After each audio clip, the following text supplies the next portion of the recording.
What's up, guys? Max here, back with an update that is pretty awesome for anyone that's looking forward to Injustice 2 because it's actual news. There's been a long time period we've been waiting for some confirmation of anything regarding Injustice 2 for characters, mechanics, release dates, literally anything, and we finally got it in the form of an actual release date.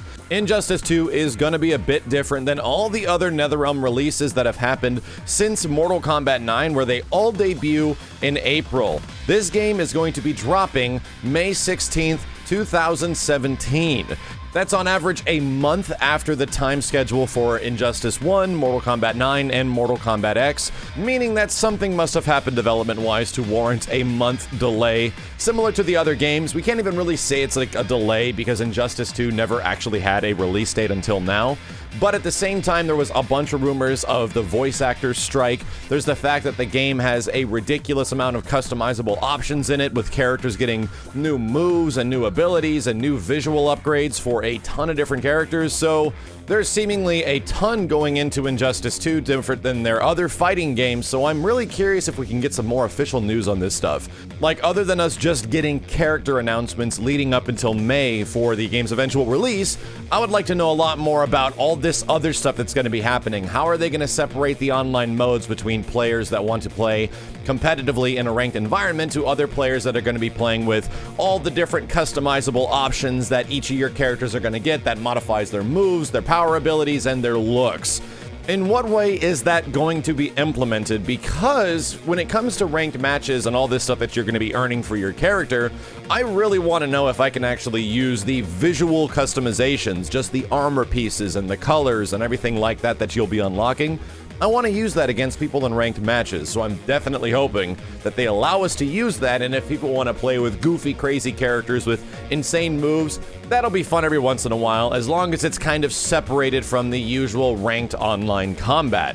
So that's about it. Injustice 2's release date is in May, but the last thing I wanted to talk about in this video is something that I haven't really done yet, mostly because I'm not a huge DC fan, and I've never actually admitted to being so, because the first Injustice game I got into for like the core characters, and I wanted to learn a NetherRealm game, and at the time I actually ended up loving Injustice 1, specifically because of one character when she was released, and that's Batgirl. So with that being said, I'm going to start right now my top 5 characters that I want to be in Injustice 2. They could be returning, they could be anything at this point.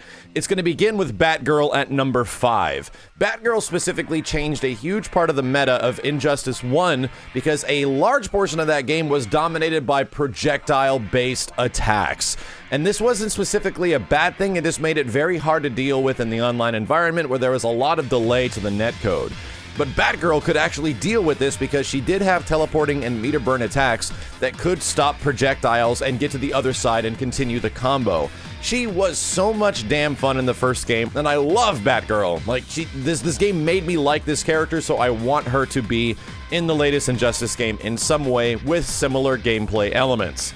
The number 4 spot goes to a character that I actually grew up loving because of a TV show that I very briefly remember watching, but I absolutely loved it, and I knew about the character before, and it's Swamp Thing. I feel like a lot of people know Swamp Thing as a character in some way, shape, or form over the past many years the characters ever existed, but there was no appearance of them in the first Injustice game, not even really much of a mention, because the first Injustice game had so much damn Batman characters. I am kind of hoping that they fulfill the other parts of the DC library of characters, and I think Swamp Thing would be really cool. He could actually have different ranged attacks, he can utilize the ground in some way to extend combos. There could be some very interesting stuff they can do visually with this character, and I'm really curious what they can do visually with the design of his body, if he's going to look like a living plant form of some kind. Either way, I'd like to see what they can do with something like that, especially gameplay-wise. The number 3 spot goes to a character that I believe made a technical costume appearance in the first Injustice game, and it's Dr. Fate. I've known about Dr. Fate for a long time, but I actually got introduced to him back when Injustice 1 came out because we were talking about characters that could potentially make an appearance in that game, but we eventually got a character like Martian Manhunter. I thought there was going to be some similarities between Martian Manhunter and Dr. Fate, but at the same time, I'm kind of curious what they're going to do with this one. Are they going to take Martian Manhunter back? Because this guy, Dr. Fate, can do things like spell casting, he can fly, he's got invulnerability, telekinesis, telepathy, pyrokinesis. Like, when I was reading up on this character, I'm like, this sounds really damn cool, and I overall really like the way he looks. I just want to see a really awesome looking spell casting character that can do a whole bunch of different things between flight and floating and gameplay elements that'll actually really make things look different in Injustice or Injustice 2. So, Dr. Fate, if you're out there, I hope you are. You made an appearance on a t-shirt at some point for Injustice 2. Let's hope that ends up being real sooner than later. The next one is a personal pretty big hope. My number 2 spot actually goes to a character that showed up as a costume in the first Injustice game, but I hope shows up in some way in Injustice 2 as an alteration, and it's Terry McGinnis as Batman. Like I said, there was the Terry McGinnis Batman Beyond costume that did pop up in Injustice 1 that you can earn from the mobile version, but I would just like to see a futuristic Batman different than the modern day one. We have seen Batman played in Injustice 2. He's pretty damn similar to his Injustice 1 version, sharing a whole bunch of special moves, some slight alterations to his combos and slight alterations to those specials, but he's pretty much still Batman. I want to see a completely different Batman. I want to see a Terry McGinnis Batman Beyond style character that uses all the crazy future tech in some way.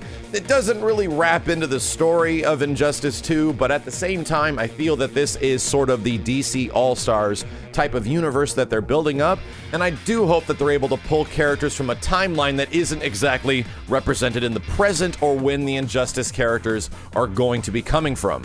I also completely loved Batman Beyond as a kid, and I just want to see more of that character doing really cool things. Now, the last one might upset some of you guys because it's my number 1 character and my number 1 spot to show up in this game, and it is not a DC character. No, it's not Scorpion. No, it's not Sub-Zero or a guest character from an existing fighting game. He is a comic book character. You're probably already guessing it. It's Spawn. We have seen Spawn show up in several other games in the past, between his own action games, his really crappy original PlayStation games, and eventually he would make an appearance as a fighting game character in Soul Calibur 2 in conjunction with Todd McFarlane designing other characters for the game as well. I do really hope that Spawn gets the proper justice delivered to him, because in Soul Calibur 1, he kind of was dude with axe, and he had a couple of special moves that gave him floating abilities. He didn't get the abilities of his cape, and there's so much you can do with Spawn, between magic power gauges that allow him to use a limited portion of like his magic powers, but when that runs out, he could switch to gun abilities, which is a big aspect of Spawn in the early comics. I want to see him use his cape. I want to see him use the chains. I want to see Spawn do all the ridiculously crazy awesome stuff you kind of see in the comics, but really haven't seen a lot in video game form. I feel that Spawn never really actually got a true faithful version of the character in a video game in some way, and I feel Injustice 2 is the perfect opportunity for this, considering the technology and the current graphics prowess that they're actually pulling off with character faces and lighting and everything in Injustice 2 looking really damn good. Let's just have someone make Spawn's cape look freaking awesome and make Spawn look really threatening. I really hope that comes true. In all honesty, MKX actually fulfilled several huge requests I've ever had for fighting games back in that title, and it's going to be incredible if Spawn ends up being a playable character in this game as well. But those are my top 5 characters for Injustice 2 to show up. Let me know who you guys think can actually show up in the game and who your top 5 picks are. They don't specifically have to be returning or brand new characters. It's just 5 that you would like to see show up in Injustice 2, because hopefully we're going to start getting announcements of all this stuff very soon, and I'll be back to report on that as soon as possible. As always, guys, thank you a ton for watching. My name is Max, and I'll see you next time.